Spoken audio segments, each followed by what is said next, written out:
گزشتہ 2 جمعہ سے آپ حضرات کے سامنے رمضان المبارک میں ہونے والے تاریخی اور اہم واقعات کا تذکرہ ہو رہا ہے۔ آج 16 رمضان المبارک ہے، جمعۃ المبارک ہے، اور کل 17 رمضان المبارک ہے۔ تو 17 رمضان المبارک کو بھی انتہائی اہم اور تاریخی واقعات پیش آئے ہیں۔ غزوہ بدر جو اسلام کا سب سے پہلا غزوہ تھا، وہ 17 رمضان المبارک کو پیش آیا۔ آپ صلی اللہ علیہ وسلم کی لخت جگر سیدہ رقیہ رضی اللہ تعالی عنہا کا سانحہ ارتحال، آپ کا وصال، یہ بھی 17 رمضان المبارک کو پیش آیا۔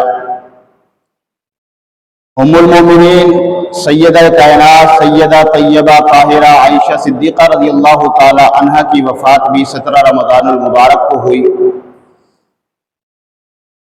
اور 21 رمضان المبارک کو شیر خدا فاتح خیبر داماد رسول صلی اللہ علیہ وسلم حضرت سیدنا علی رضی اللہ تعالی عنہ کی شہادت ہے۔ وقت تو اتنا نہیں ہے کہ تمام عنوانات پہ تفصیلاً کوئی بات کی جائے، جمعہ کا مختصر وقت ہے۔ میں تھوڑی معروضات چند باتیں آپ حضرات کے سامنے تینوں چاروں عنوانات پر کروں گا۔ دعا ہے اللہ رب العالمین مجھے حق اور سچ کہنے کی توفیق نصیب فرمائے۔ آپ حضرات جانتے ہیں کہ مکہ المکرمہ میں آپ صلی اللہ علیہ وسلم پر کفار نے وہ کون سا ظلم و ستم ہے جو نہ ڈھایا ہو۔ آپ صلی اللہ علیہ وسلم کے راستے میں کانٹے بچھائے گئے، آپ صلی اللہ علیہ وسلم کو پتھروں سے لہو لہان کیا گیا، آپ صلی اللہ علیہ وسلم کو برے القابات دیے گئے، کبھی ساحر کہا گیا، کبھی مجنون کہا گیا، کبھی شاعر کہا گیا۔ آپ صلی اللہ علیہ وسلم کو نماز کی حالت میں آپ کی پشت مبارک پر اوجڑی لا کر ڈال دی گئی۔ آپ صلی اللہ علیہ وسلم کو شاب ابی طالب میں محصور رکھا گیا، 3 سال تک آپ صلی اللہ علیہ وسلم کا سوشل بائیکاٹ کیا گیا۔ آپ صلی اللہ علیہ وسلم اور صحابہ اکرام پتے کھانے پر مجبور ہوئے، صحابہ اکرام کو بھی ظلم و ستم کا نشانہ بنایا گیا۔ بالآخر جب آپ علیہ السلام کفار مکہ کے ان مصائب اور ان ظلم و ستم سے تنگ آ گئے، تو اللہ رب العالمین نے آپ علیہ السلام کو مدینہ کی طرف ہجرت کرنے کا حکم فرمایا۔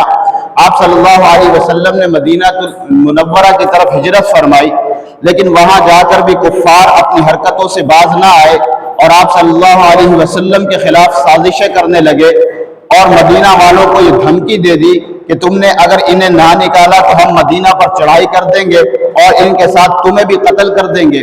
تو آپ صلی اللہ علیہ وسلم کو اب اللہ کی طرف سے حکم آ گیا، اذن للذین یقاتلون بانہم ظلموا وان اللہ علی نصرہم لقدیر، کہ پیغمبر اب آپ کو بھی تلوار اٹھانے کی اجازت دے دی گئی ہے، اب آپ کو بھی جہاد کرنے کی اجازت دے دی گئی ہے، اب آپ کو بھی یہ اجازت ہے کہ اگر کافر آپ سے لڑنے کے لیے آئیں تو آپ بھی ان کے مقابلے میں میدان میں نکل جائیے۔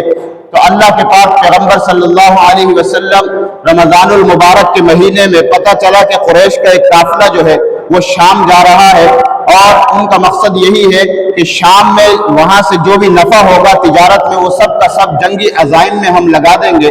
تو یہ قریش کا قافلہ جب واپس لوٹ رہا تھا، اللہ کے پاک پیغمبر نے صحابہ سے مشورہ کیا۔ صحابہ کرام نے کہا، یا رسول اللہ، آپ جہاں حکم دیں گے ہم چلنے کے لیے تیار ہیں۔ ہم بنی اسرائیل کی طرح یوں نہیں کہیں گے کہ آپ اور آپ کا رب جا کر لڑے، جیسے بنی اسرائیل نے موسیٰ علیہ السلام سے کہا تھا، اذهب انت وربك فقاتلا انا هاهنا قاعدون، آپ اور آپ کا رب جا کر لڑے، ہم یہاں بیٹھ کر تماشا دیکھیں گے۔ نہیں، اے میرے پاک پیغمبر، آپ حکم دیں گے تو ہم آپ کے اشارے ابرو پر اپنی جانوں کو قربان کر دیں گے۔ جہاں آپ کا پسینہ گرے گا وہاں ہم صحابہ کے خون کے قطرات گر جائیں گے۔ تو اللہ کے پاک پیغمبر نے صحابہ کو ساتھ لیا، اور 313 کی تعداد تھی، 312 صحابہ کرام ہیں، 13ویں خود جناب محمد الرسول اللہ صلی اللہ علیہ وسلم ہیں، بدر کے میدان میں پہنچے ہیں، اور آپ صلی اللہ علیہ وسلم کے لیے عریش بنا دیا گیا جسے چھپرا کہتے ہیں۔ آپ صلی اللہ علیہ وسلم اس عریش میں ہیں اور اللہ کے سامنے آہوزاری کر رہے ہیں، الہوزاری کر رہے ہیں، گڑ گڑا کر دعائیں کر رہے ہیں کہ یا اللہ، یہ میرے